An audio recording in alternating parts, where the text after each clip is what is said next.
Bismillah, assalamualaikum warahmatullahi wabarakatuh. Salam persaudaraan, persahabatan buat semua saudara sahabatku dimanapun kalian berada. Semoga kita semua senantiasa sehat walafiat jasmani rohani, dan tentunya mudah-mudahan istiqomah di jalan yang benar, di atas kebenaran, mencari kebenaran bukan mencari pembenaran, mencari kebenaran bukan mencari kemenangan, apalagi kerungkatan.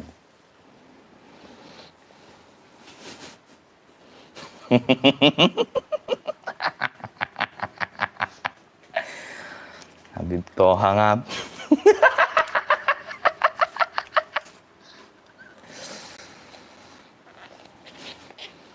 Tadi saya dengar cuplikan ceramah dia. Dia bilang ke jamaahnya, ibu-ibu itu, "Bu, tadi sebelum kesini izin suami nggak?" Gitu. Kalau nggak izin suami, dapat capeknya doang, nggak dapat berkahnya. Toha,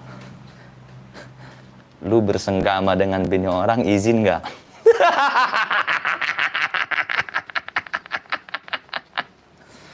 Mereka bersenggama ngap. Dan si Toha Yahya mengakui kalau dia betul melakukan bersetubuh. Revolusi akhlak. Jadi bahasanya jangan yang vulgar.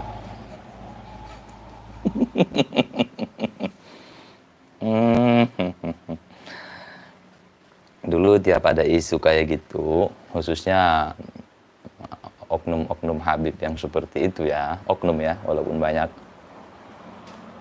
Banyak dong, udah berapa coba, ada sebelumnya ada siapa itu, Yusuf Al-Kaf ya kan. Nah, juga beberapa tahun lalu pernah viral itu di berita, lupa marganya, Assegaf Al-Tos atau apa lupa saya, itu diamankan polisi itu.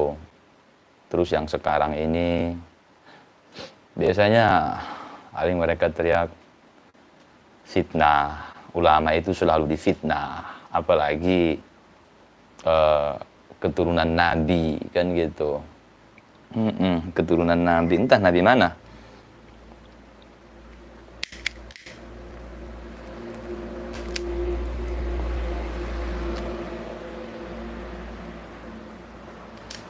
Tujuh kali ngap sebulan yang diakui.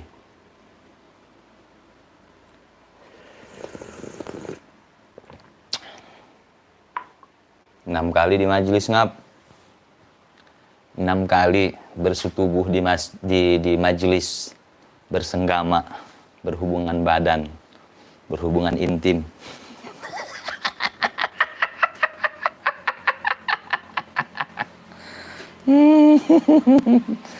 Woi, komen-komen terbaik kalian mana buat ngap Toha bin Yahya?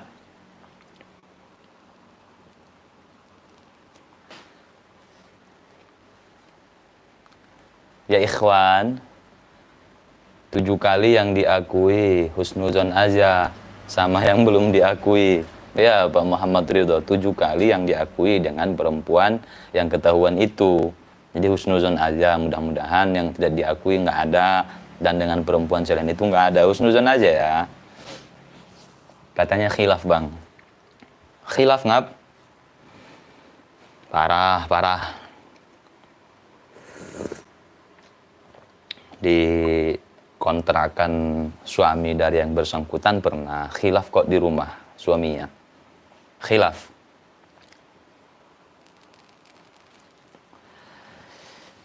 Tititnya agak lain ngap. Tititnya Toha bin Yahya ini meresahkan.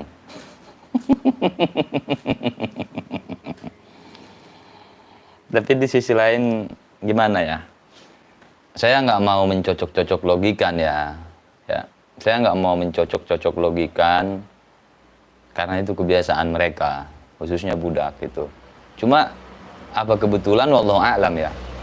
Karena kan belakangan ini yang banyak makam yang di Ba'alawikan itu kan kebanyakan di bin Yahya kan.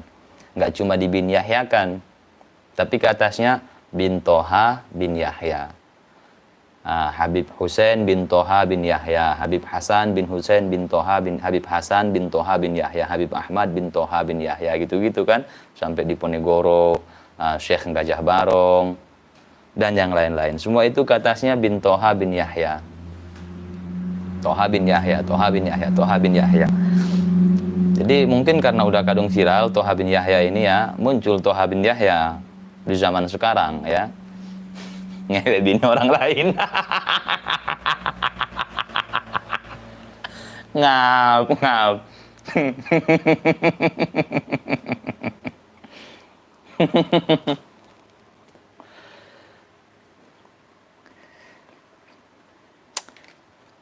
Ini paling ngeri, ngap. Mentalnya mengakui. Kalau yang sebelum-sebelumnya fitnah, fitnah tuh. Sebelumnya ada Yusuf Al-Kaf, ya kan?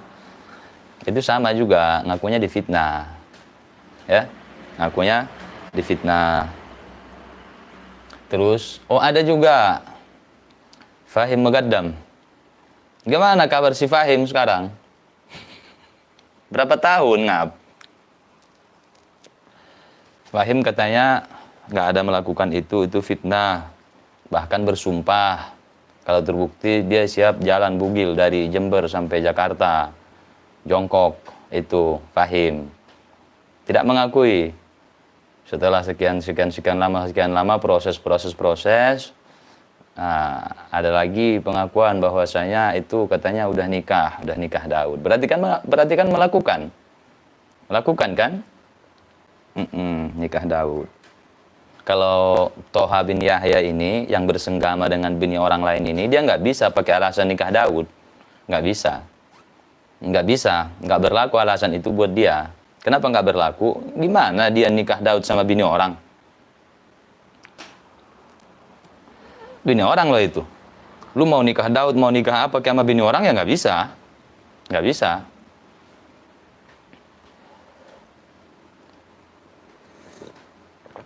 Jeddah menyimak, Bung. Assalamualaikum. Waalaikumsalam warahmatullahi wabarakatuh.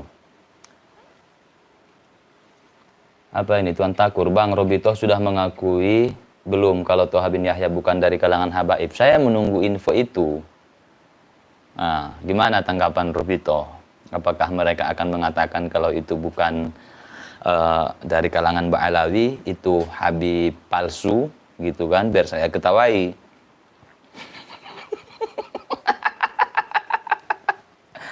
Kayak DNA Aidit kan, katanya itu bukan dari Bang Alawi, itu anak angkat dari seorang Aidit. Anak angkat, kata mereka ya. Kata mereka itu anak angkat dari seorang yang bermarga Aidit di Palembang.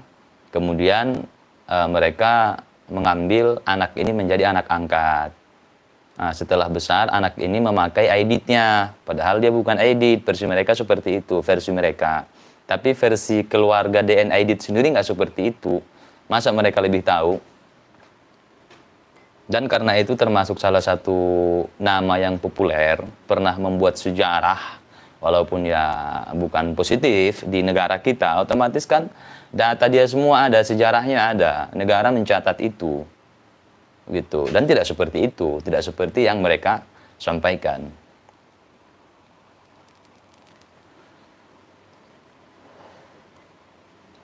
Gitu, ngap. Katanya sih 7 kali ya, udah berlangsung selama 1 bulan. Masa khilaf? Nggak tahu habis itu jadi bin Yahya apa enggak itu korbannya. Tapi setahu saya itu bini tetangganya itu bukan Hababah ya, bukan Ba'alawi ya. Kok mereka mau ya? Bukan kan?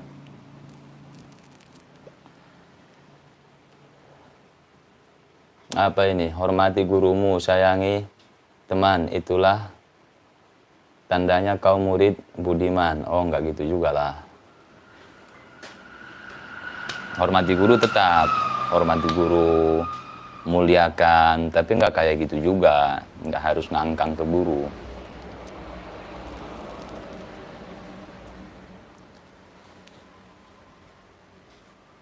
Orang Medan perempuannya. Oh, orang Medan. Bermarga berarti, orang Batak. Bermarga. Gimana muhibbin lain?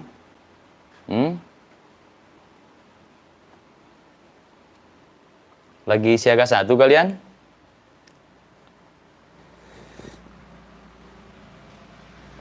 Wanitanya Batak, orang Batak. Oh, marga Sinaga. Marga Sinaga ya. Saya pernah ada dulu punya teman marga Sinaga.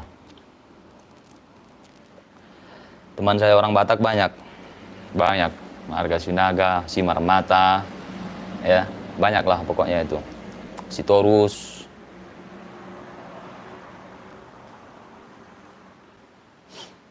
Ada pembelaan nggak dari budak? Coba. Yang bersangkutan mengaku.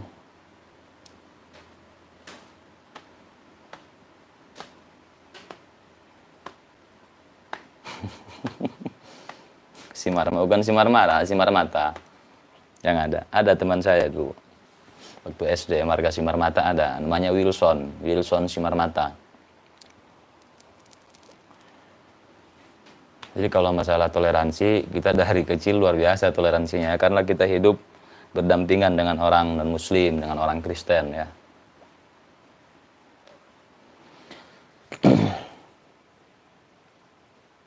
Diiming-iming surga bung si cewek, nggak tahu, itu kita belum ada dapat keterangan itu ya, belum ada kalau penjelasan diiming-iming apa gitu, nggak ada. Yang jelas kalau dari rekaman yang saya dengar dari suami si korban ya, kedua belah pihak mengakui udah, baik si Toha bin Yahya maupun si perempuan yang jadi itu udah mengakui, keduanya mengakui. Jadi saya tetap kasih support kepada abang-abang itu ya, siapa sih suami dari korban itu, tetap semangat, bersabar, mudah-mudahan abang diberikan pengganti yang lebih baik, yang benar-benar setia kepada abang nanti selaku suaminya, istri yang sholihah, alimah, abidah. Cuma bisa mendoakan untuk yang abang yang bersangkutan ya. Terkait masalah kerana hukum, kalau misal si abang itu lanjut kerana hukum, kita support ya, kita support, sabar. Iya, apalagi apalagi coba, kan udah cerai, udah diceraikan, udah.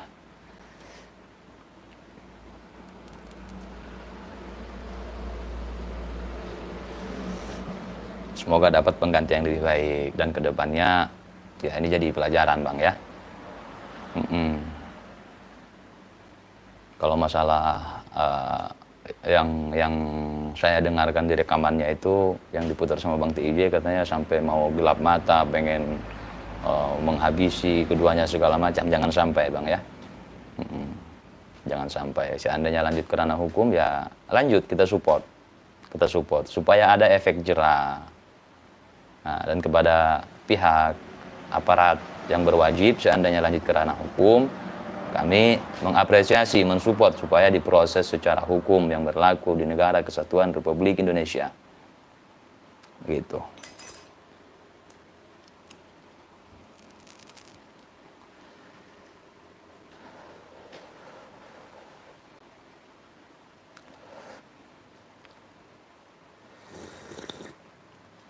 Sambil ngopi sambil ngopi.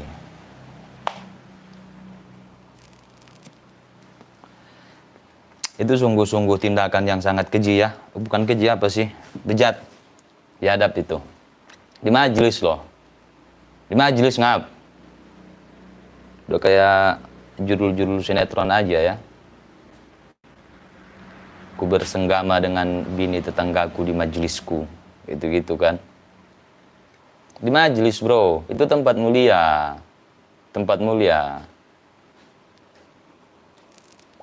Nggak bisa klakson kayak Bang TJ nggak? Jik, jik, jik, gitu. Jik.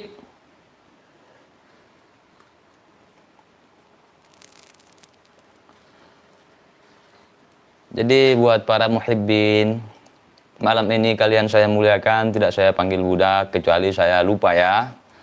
buat para muhibbin, sadarlah, sampingkanlah egomu. Ini bukan pertarungan siapa yang menang, siapa yang kalah. Saya pribadi nggak mencari kemenangan. Kan saya udah bilang, bahkan di awal-awal bab nasab, di awal-awal viralnya tesis Kiai Imaduddin, saya sempat mengatakan, bagi yang masih ingat, saya pernah mengatakan begini. Secara ilmiah, saya membenarkan tesis Kiai Imaduddin. Secara ilmiah. Kemudian, kepada seluruh habaib, ya, keturunan Ba'alawi di seluruh dunia, yang benar-benar keturunan Ba'alawi di seluruh dunia, waktu itu saya katakan ya, saya masih berhusnudzon. Masih berhusnudzon. Waktu itu, awal-awal viral dulu, saya pernah katakan seperti itu. Saya berhusnudzon. Tapi kalau secara ilmiah, saya pegang tesis Kiai Imaduddin. Sampai kapan? Sampai ada yang bisa membatalkannya. Misal penemuan kitab sezaman, seperti yang dituntut oleh Kiai Imaduddin Utsman Al-Bantani.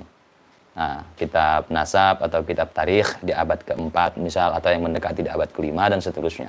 Seandainya itu ada, saya nggak akan ngotot. Nggak akan ngotot. Saya akan takrim, saya akan ta'zim. Jadi yang dicari bukan kemenangan, bukan begitu wahai para muhibbin. Kalau nggak ada kitabnya gimana bang? Ya saya tetap berpegang kepada tesis Kiai Imaduddin. Tetap ke situ. Kalau tidak ada bantahan seperti yang diharapkan, seperti yang diminta oleh Kiai Imaduddin. Entah ya berupa kitab nasab, entah ya berupa kitab tarikh, entah ya berupa manuskrip dan sebagainya. Jadi kalau tidak ada ya udah, final. Yang saya cari bukan kemenangan, ya, bukan kemenangan.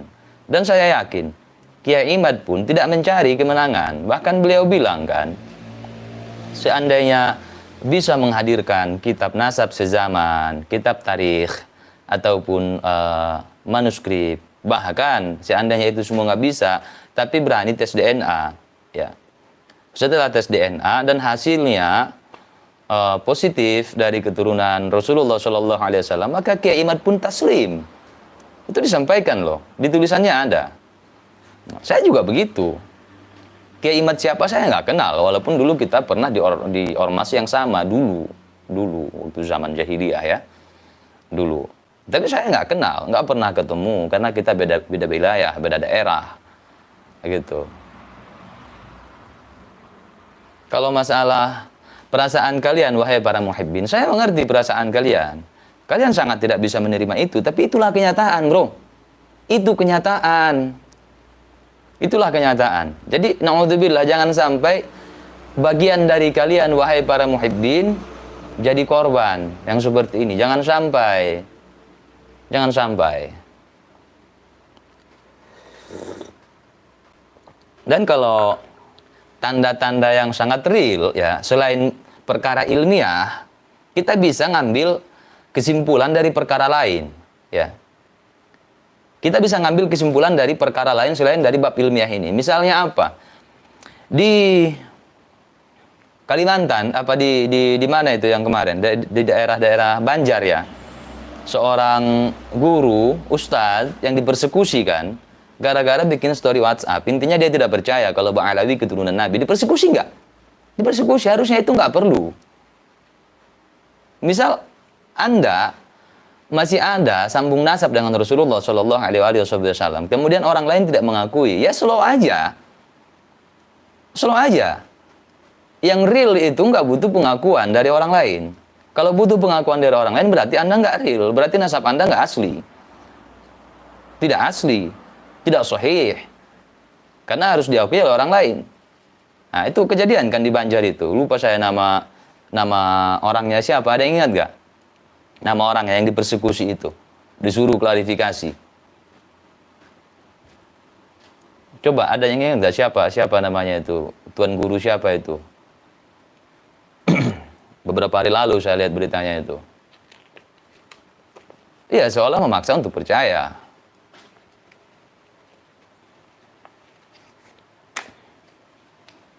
Jadi itu udah termasuk apa namanya?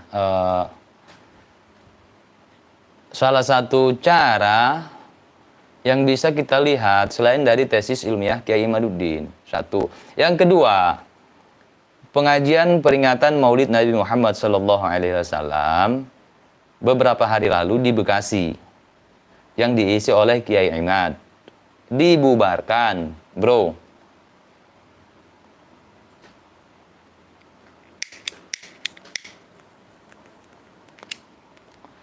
Dibubarkan. Kenapa? Karena di situ Kiai Imad bahas nasab.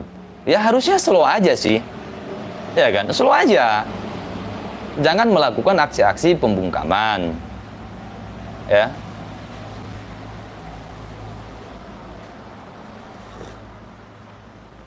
Itu acaranya di masjid loh. Itu majelis ta'lim. Itu majelis ilmu.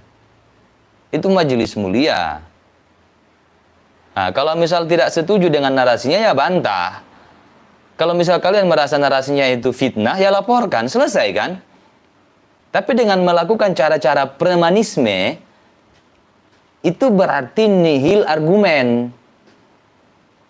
Tidak bisa membantah secara akademisi, secara ilmiah, tidak bisa berargumen dengan ilmu, begitu. Oh itu kan fitnah, gimana mau diargumenkan? Dia memfitnah, laporkannya di negara hukum. Argumen nggak ada, laporan nggak ada. Yang ada apa? Cara-cara premanisme.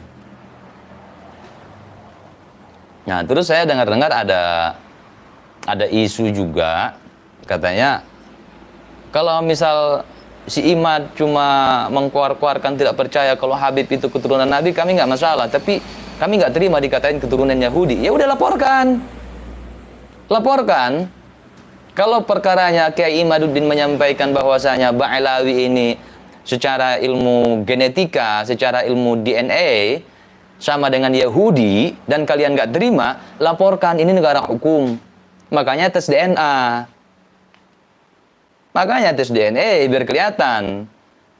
Fitnah nggak yang dikatakan Kiai Imad?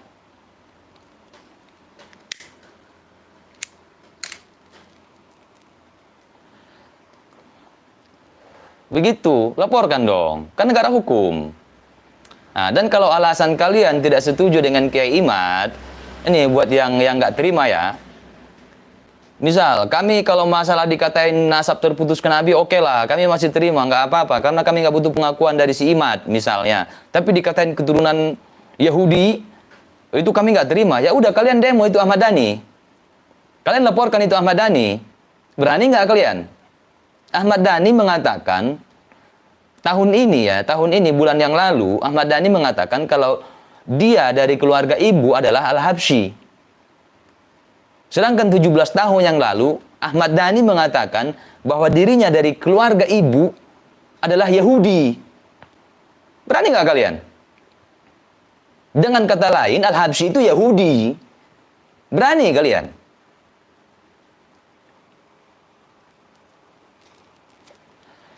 Ada saya simpan. Kalau kalian nggak percaya, googling aja. Itu di Detik Hot itu yang memuat berita itu. Detik Hot, artikelnya di situ. Saya udah simpan, saya udah ambil. Seandainya itu hilang pun dihapus dari website tersebut, saya masih punya. Udah saya ambil.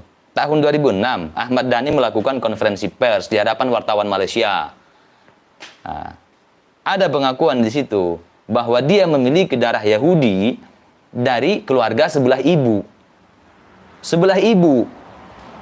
Sedangkan di tahun ini Ahmad Dhani mengatakan keluarga dari sebelah ibu itu Al-Habsyi. Nah, coba itu kalian bubarin coba, kalian demo coba, kalian laporin coba. Berani nggak kalian?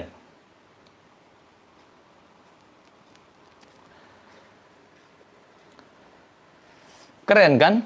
Penyampaian Bung Dhani itu keren dong.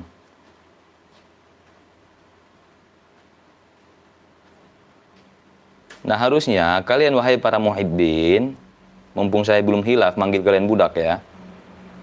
Dari situ kalian bisa berpikir lah. Kalian bisa berpikir, kalau alasannya pengajian Kiai Imaduddin dibubarkan karena ada narasi meyahudikan Ba'alawi, kenapa Kiai Ahmad Dhani nggak marah? Satu. Yang kedua, kenapa nggak berani tes DNA? Tes DNA lah buktikan kalau bukan gen Yahudi. Harusnya kalian mikir di situ.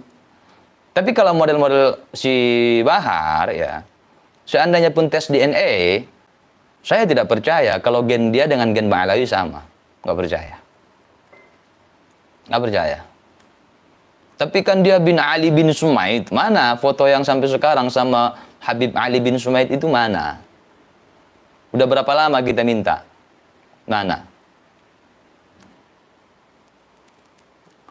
Jadi nggak peduli mau dia tulen Ba'alawi atau non Ba'alawi tapi ngaku Ba'alawi atau non Habib ngaku Habib, pasti sama-sama takut tes DNA.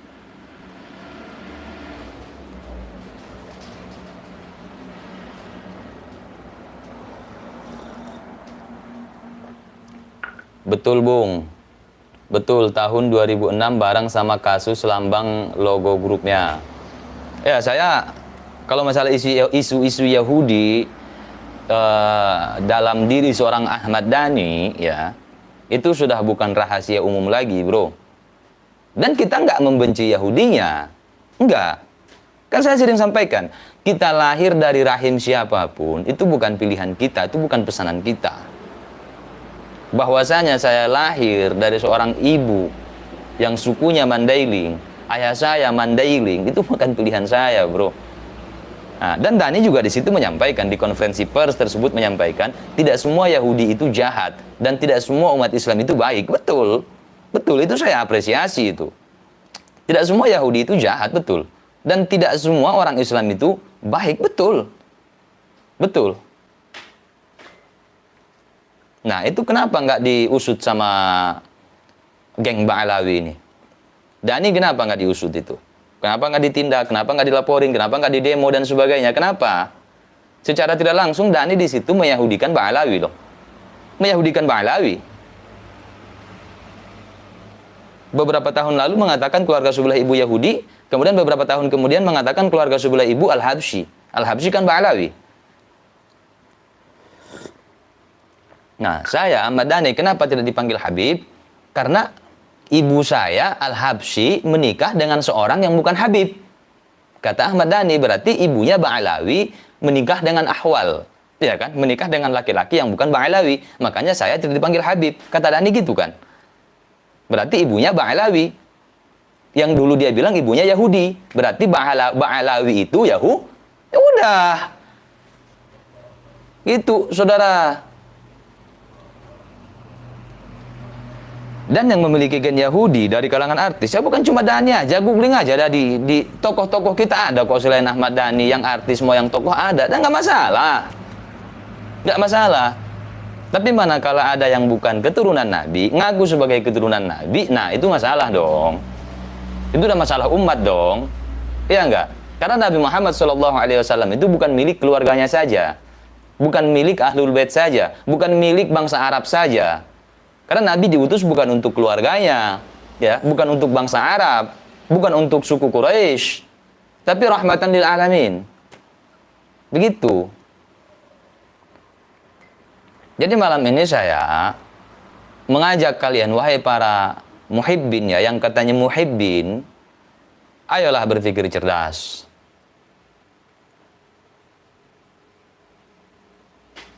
Genetik itu tidak jadi masalah, Bung. Kita semua sama-sama turunan Adam. Ya, iya. Semua manusia dari Adam. Dari Nabi Adam alaihissalam.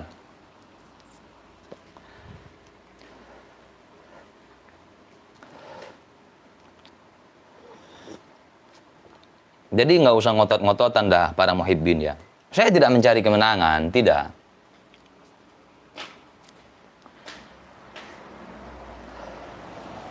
Kemudian kalau kalian mau berpikir, wahai para muhibbin, yang katanya muhibbin, ya, belum khilaf saya manggil budak, belum. Harusnya dari narasi-narasinya itu kalian bisa menilai. Kalian bisa menilai. Misalnya apa? Narasi dari kelompok mereka yang mengatakan bahwasanya Wali Songo itu Habib. Cuman pada zamannya tidak dipanggil Habib. Karena apa? Karena takut dakwahnya dipersempit oleh Belanda kalau ketahuan Habib, ya kan? Katanya begitu. Jadi kalau ketahuan Ba'alawi, kalau ketahuan Habib, maka dakwah Wali Songo ini terancam. Dakwahnya bisa dipersempit, bisa ditekan, diintimidasi, dipersekusi, dan seterusnya, dan seterusnya. Nah, itu alasan yang sangat-sangat tidak masuk akal. Tidak masuk akal itu. Kenapa? Lah, lembaga Habib itu sendiri diresmikan sama Belanda. Harusnya Belanda nggak kasih izin. Nggak kasih izin. Dan harusnya kelompok Ba'alawi yang di Indonesia, yang di Nusantara ketika itu tidak mendirikan organisasi. Kalau didirikan organisasi nanti, oh ketahuan dong sama Belanda. Habis kita nanti. Dipersempit ruang gerak kita, dan seterusnya. Ini enggak. Di zaman itu, di zaman Belanda itu, di zaman penjajahan itu, malah mendirikan organisasi. Yang meresmikan, ya Belanda itu sendiri. Nggak takut ketahuan mereka. Jadi nggak masuk akal. Nah sekarang begini, kenapa Wali Songo tidak dipanggil Habib? Gampang. Satu jawabannya, karena Wali Songo bukan Habib.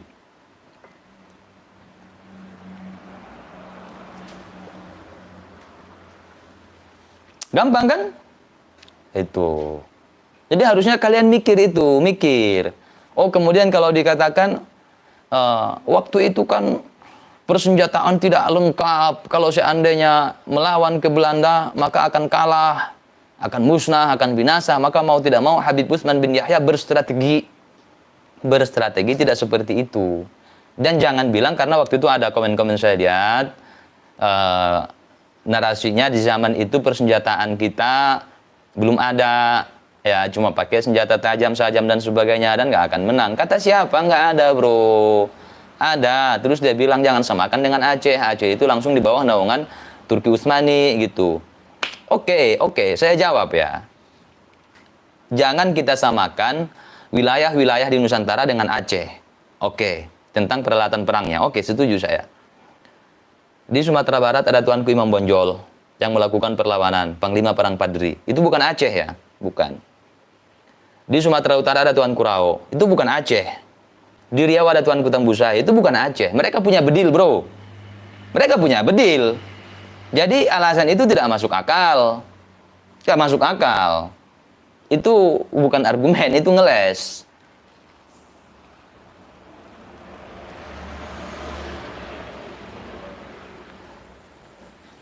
Itu cuma nih, saya baca ya, Hasan Al-Idrus. Itu cuma kelakuan Habib, bentar.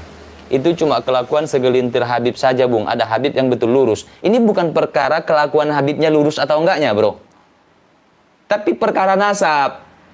Bukan perkara akhlak. Anda narasinya sama dengan Dhani. Kalau seperti itu. Kalaulah dari kelakuan kemudian dipukul rata, ya nggak akan seperti ini, udah lama. Ya. Jadi bukan ke kelakuannya, ke akhlaknya, kebejatannya, keburukannya, enggak. Ini perkara nasab. Perkara nasab. Dan kita tidak menafikan karya-karyanya kalau betul itu karya dia. Misal ada dari Ba'alawi menjadi seorang ulama, punya karya, kitab fikih, kitab ini bagus, kita apresiasi. Kita muliakan sebagai ulama. Jadi bukan perkara lurus atau enggak lurusnya. Bukan perkara akhlaknya, akhlakul karimah atau tidak. Ini perkara nasab. Nasab. Garis keturunan. Gitu ngap ya. Ngap Hasan, Al-Idrus, Al-Idrus.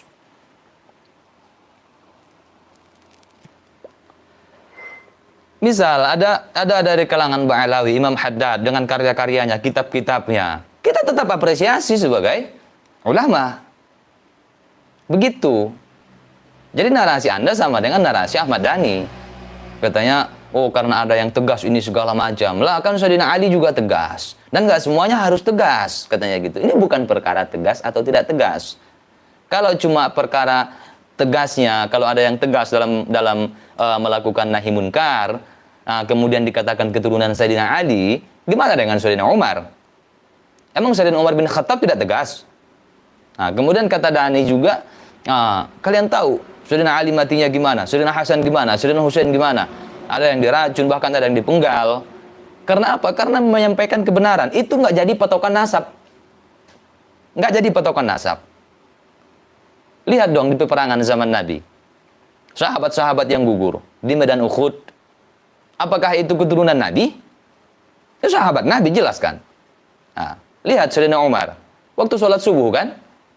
Ditusuk. Sayyidina Umar bin Khattab. Bukan keturunan Sayyidina Ali. Jadi sekali lagi, ini perkara nasab, bukan perkara tegas atau enggak tegasnya, dakwahnya tegas atau lembut, enggak. Enggak.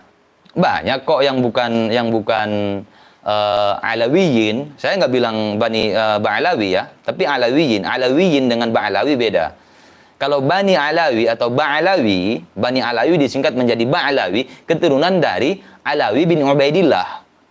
Tapi kalau Alawiyin, keturunan dari Sayyidina Ali. Nah, banyak kok yang bukan Alawiyin, yang bukan zuriyah Nabi, yang bukan keluarga Nabi, yang bukan Ahlul Bait segala macam. Dakwah tegas. Tapi bukan zuriyah Nabi. Banyak yang dakwahnya tegas, banyak. Jadi bukan tegas atau enggak tegasnya, lembut atau enggak lembutnya, bukan, ngap. Bukan.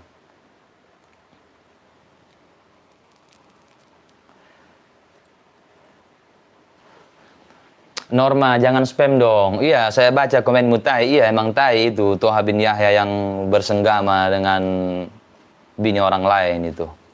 Bejat itu.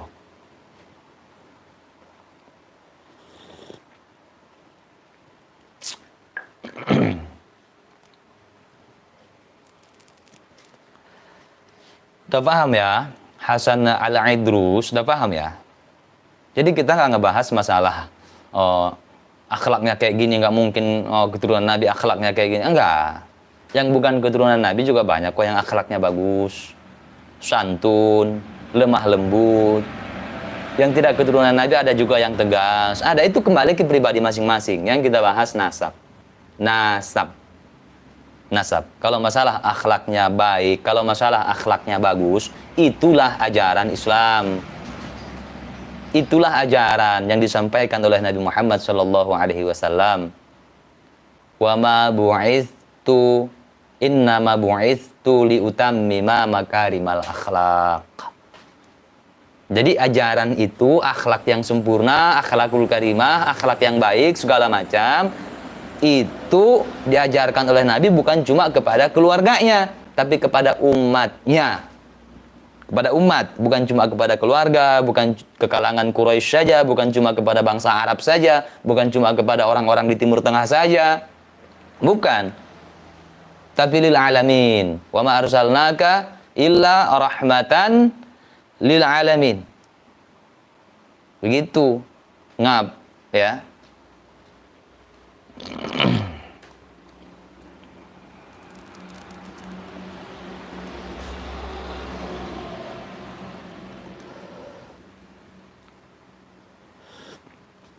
Jadi kalau mau menghubungkan akhlak yang tidak baik dengan masalah nasab, ada juga hubungannya ada.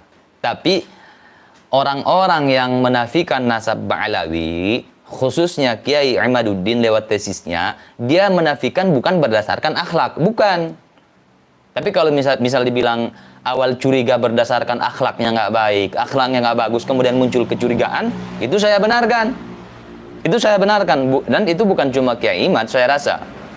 Banyak yang seperti itu, ya, banyak yang seperti itu. Oh, nggak mungkin. Jadi dari melihat akhlak orang yang mengaku keturunan Nabi itu sehingga menimbulkan kecurigaan, muncullah penelitian. Begitu konteksnya, ya.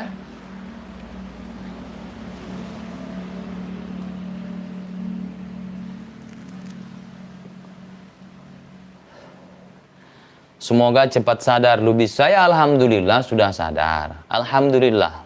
Ya, alhamdulillah. Maka saya tidak jadi penyembah baliho lagi. Saya sudah sadar. Alhamdulillah, alhamdulillah itu sebuah anugerah nikmat dari Allah Subhanahu wa taala. Saya diberikan kesadaran. Saya diberikan petunjuk oleh Allah Subhanahu wa taala. Alhamdulillah. Ya. Alhamdulillah.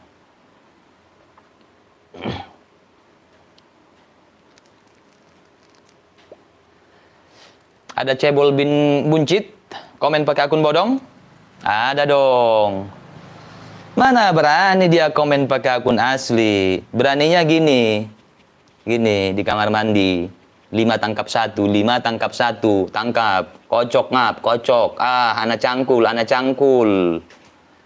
Nggak berani komen pakai akun asli. Nongol lah pakai akun asli kalau berani.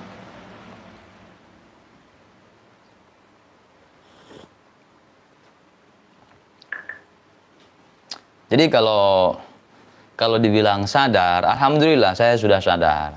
Alhamdulillah, alhamdulillah, alhamdulillah wa syukurillah. Ini sebuah anugerah dari Allah yang harus saya syukuri, yang harus benar-benar saya syukuri. Nah, sebuah petunjuk dari Allah. Udah sadar saya. Terima kasih bagi yang selama ini juga mungkin ada yang mendoakan. Saya ucapkan terima kasih karena saya sudah terbebas dari itu semua. Nah, maka dari itu, karena saya merasa ini sebuah nikmat, ini sebuah anugerah dari Allah, saya tidak mau mendapatkan anugerah tersebut sendirian. Saya ajak saudara-saudaraku yang lain, saudaraku seagama, seakidah, sebangsa, setanah air yang masih termakan doktrin itu, saya tidak akan pernah bosan untuk mengajak kalian. Mengajak bukan mendoktrin, saya mengajak. Ya, saya mengajak. Nah, jadi malam ini, makanya dari tadi saya bilang, wahai kalian yang katanya para muhibbin, ayolah berpikir cerdas.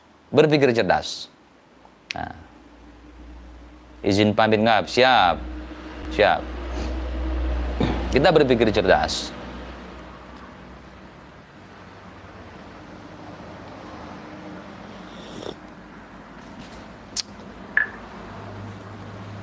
Toh nanti pada hakikatnya yang harus kita pertanggungjawabkan di hadapan Allah ya amal kita sendiri yang bisa menyelamatkan kita,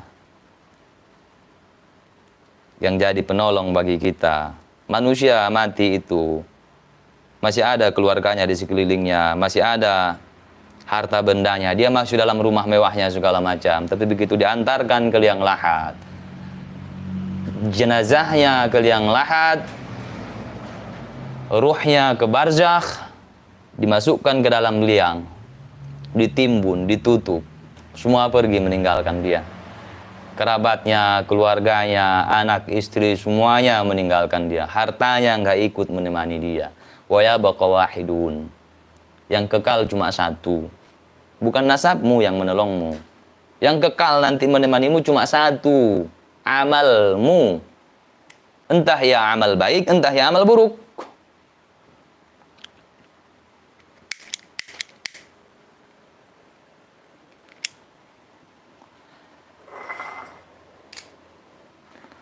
Ikrimah bin Abu Jahal, sahabat Nabi, mulia. Ingat, bin Abu Jahal, anaknya Abu Jahal, ngap.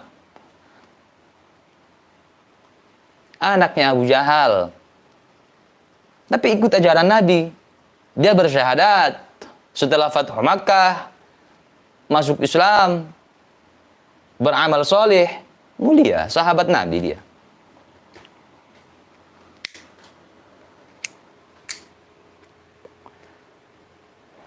Jadi, buat para muhibbin, ayo. Saya tidak akan bosan-bosan mengajak kalian. Ayo berpikir cerdas. Kita gunakan akal sehat yang diberikan oleh Allah Subhanahu wa taala. Anugerah yang besar, yang luar biasa dari Allah Subhanahu wa taala. Kita diberikan akal untuk berpikir. Afala ta'qilun, afala tatafakkarun. Kita gunakan. Ya. Kita gunakan untuk berpikir. Kalau masalah syafaat nanti di akhirat, syafaat itu Rasulullah Shallallahu Alaihi Wasallam, bro, saudaraku, laksanakan Nabi punya perintah, perintah Allah lewat nabinya laksanakan, jauhi larangannya, hidupkan sunnahnya, banyak-banyak sholawat kepada Nabi, insya Allah kau dapat syafaat dari Rasulullah Shallallahu Alaihi Wasallam, syafaatul uzma, syafaat yang agung, karena syafaat itu nanti di akhirat banyak. Tapi syafaatul uzma itu cuma dari Nabi kita Muhammad Sallallahu Alaihi Wasallam. Ada orang yang mendapat syafaat dari bacaan Quran yang dia baca. Syafaat pertolongan. Nah, Nabi menganjurkan kepada kita supaya baca Quran, baca Al-Quran, baca Al-Quran, baca Al-Quran. Iqra'ul Quran. Nah, kenapa? Karena bacaan Quran yang kau baca nanti, ya'ti yaumal qiyamati syafi'an li ashabi. Pahalanya nanti, pahala bacaan Quranmu akan datang nanti di akhirat. Sebagai apa? Sebagai syafaat, pertolongan li ashabi, bagi sahabatnya, bagi sahibul Quran. Jadi nggak usah takut nggak dapat syafaat karena nggak menjilat kepada yang ngaku turunan Nabi. Kalau masalah memuliakan, kita memuliakan semua orang. Kita memuliakan semua orang, itulah ajaran Islam.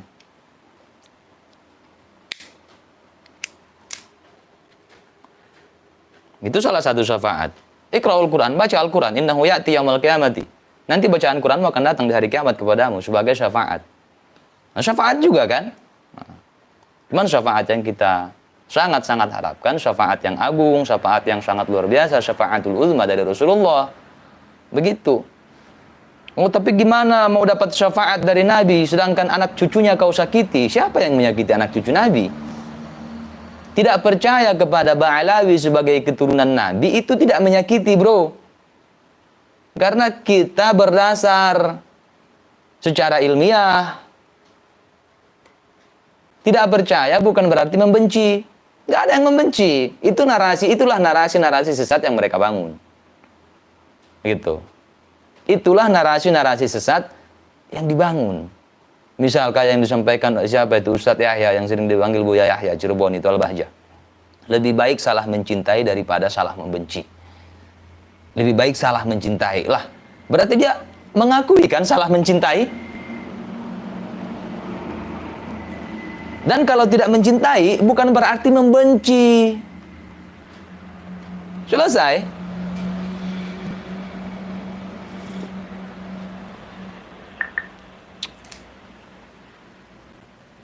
Adapun misal yang punya karya, benar-benar ulama, mengarang kitab dari kalangan Ba'alawi, bagus. Selama masih sesuai dengan syariat, amalkan, laksanakan, ibarat dia wiridkan, dan seterusnya. Nah.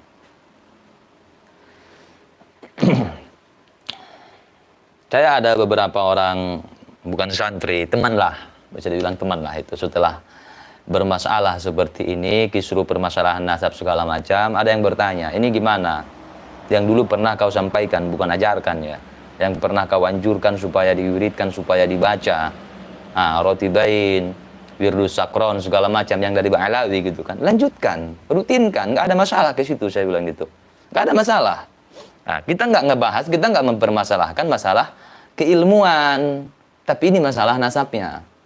Nah, jadi bagi kalian yang biasa membaca wirid, misalnya membaca roti bulan atos, segala macam, tetap dapat pahala, tetap itu karya ulama. Yang biasa membaca wirdus sakron, doa sidina fakil muqaddam yang ada di buku-buku wirid, walaupun fakil muqaddamnya ada apa enggak ya Allah alam, selagi itu kebaikan baca, wiridkan, amalkan. Jadi bukan tentang tentang akhlaknya, keilmuannya, segala macam, tolak ukurnya bukan itu, tapi masalah nasab ya, masalah nasab.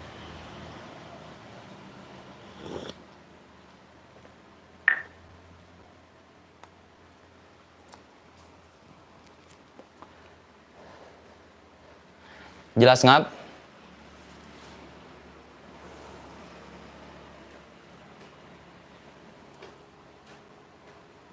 Nah, kita nggak bikin kepanasan, nggak. Bukan, saya bilang tadi kan, saya ajak khususnya kepada saudara-saudaraku yang masih bertahan jadi muhibbin ya. Ayolah sadar, masalah ingin memuliakan orang lain, menghargai orang lain, ke siapapun kita dianjurkan menghargai orang lain. Jangan merendahkan orang lain, jangan menghina, apalagi mencaci maki, lonte lah inilah, jangan. Cie-cie. Dan bagi yang merasa selama ini merasa keturunan Nabi, tapi nggak bisa membuktikan, nggak bisa membantah tesis Kaimat, nggak berani tes DNA segala macam, untuk jadi mulia itu nggak harus punya nasab mulia kok. Nggak harus. Inna akramakum indallahi atqakum. Takwa, takwa, takwa. Itu kan gampang. Nggak perlu sampai bubarin pengajian segala macam. Akhirnya kan semakin menunjukkan kualitas kalian seperti apa. Ada orang bikin pengajian Maulid Nabi, peringatan Maulid Nabi di tempat ibadah, di masjid, di masjid dibubarin. Alasannya apa? Kami nggak terima mengatakan habaib sebagai keturunan Yahudi segala macam. Makanya tes DNA. Atau kalau nggak laporkan. Masa main cara-cara premanisme? Kalau main-main cara seperti itu, persekusi, intimidasi, cara-cara premanisme segala macam, maka alhamdulillah umat semakin melihat, oh ternyata betul yang disampaikan Kiai Imad, mereka nggak bisa membantah secara argumen, secara ilmiah. Kalau yang disampaikan Kiai Imad itu fitnah, laporin dong. Kenapa harus pakai cara premanisme? Itu logikanya.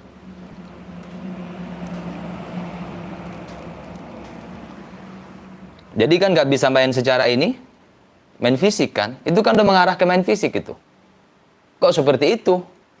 Belum lagi siapa itu yang saya camkan itu. Nah, itu apa-apaan juga kayak gitu, bro. Pakai acung-acungin golok segala macam. Saya camkan itu. Ini video ini Anda buat khusus untuk Anda, Imaduddin. Nggak ngaruh itu, tidak ngaruh.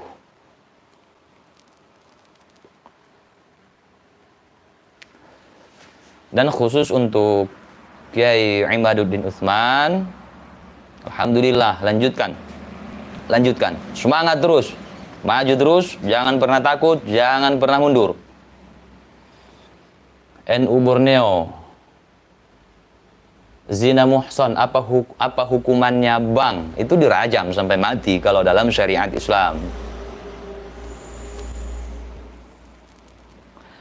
Ya itu masuknya muhsan ya, bukan garu muhsan, karena udah berkeluarga, udah berumah tangga.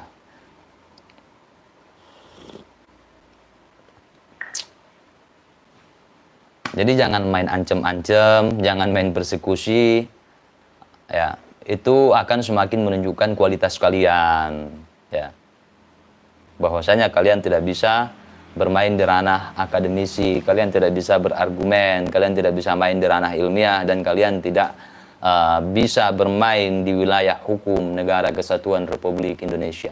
Karena kalau itu fitnah, bisa dilaporkan dong bro, bisa diproses hukum dong.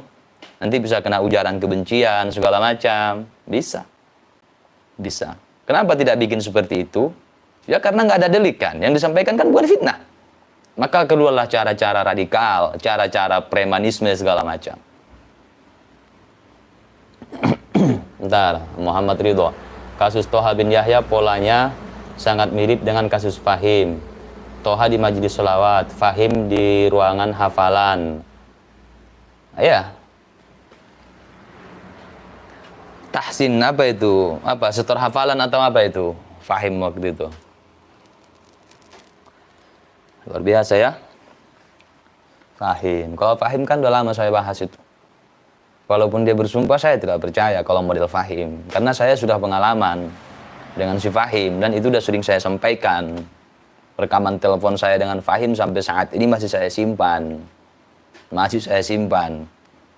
Di telepon si Fahim mengiyakan, yang ngatur jadwal dia, yang nentuin jam dia. Janjian live bareng sama saya waktu itu. Kita ngobrol di telepon. Saya bilang jam 9 malam, nanti malam. Gitu. Jam 9. Saya telepon itu sore kalau nggak salah, jam 9 malam. Oh kalau jam segitu belum turun, masih ngajar, kata Fahim. Nah terus bisanya kapan Ustadz? Saya bilang gitu. Kata Fahim, jam tengah 11. Selesai ngajar. Oh berarti nanti jam setengah 11. Iya katanya gitu. Ya udah kalau gitu saya tunggu sampai jam 11 juga nggak apa-apa. Oh iya bisa kata Fahim. Yang menentukan jamnya jam tengah 11 ke atas dia, yang mengiyakan dia, yang mengatakan bisa dia. Di malam itu saya live, saya buka StreamYard, nggak datang, nggak nongol. Saya kirim link lewat WhatsApp ke si Fahim, WhatsApp-nya nggak aktif. Centang 1. Tidak aktif WhatsApp-nya. Saya live hampir 1 jam itu nggak nongol sampai jam 11 lebih. Nggak nongol. Selesai live saya tutup. Beberapa hari kemudian muncul penjelasan Fahim dalam kontennya di YouTube-nya. Ya di channelnya Fahim bilang katanya ada yang nelpon dia ngajak collab, nggak penting itu. Kata Fahim nggak penting. Intinya dengan kata lain, Fahim mengakui kalau saya nelpon, tapi dia nggak bilang itu saya. Katanya ada yang nelpon dia ngajak collab. Nggak penting, katanya nggak penting berarti dia tidak mau live bareng di pengakuannya itu. Padahal rekaman teleponnya ada sama saya. Jadi hal sekecil itu aja si Fahim berdusta. Hal sekecil itu aja, janjian live aja dia dusta. Apalagi hal gini-ginian. Saya percaya gitu ke Fahim. Hal gini-ginian percaya saya. Ngonten bareng aja dia berdusta, rekamannya ada sama saya. Dia berdusta. Terus yang gini-ginian, makin gak percaya lah saya. Oke, guys, ngap, brother, semuanya, sahabatku, saudaraku, terima kasih atas semua kehadirannya. Mohon maaf atas segala kesalahan, kekhilafan, kekurangan. Wassalamualaikum warahmatullahi wabarakatuh. Bentar, Muhammad Ridho, jam 10:30. Iya, bisa. Tapi Fahim baru ingat 10:30 santriwati setor hafalan, Bung. Iya, masih enak-enak dia, ajib-ajib. Oke, assalamualaikum.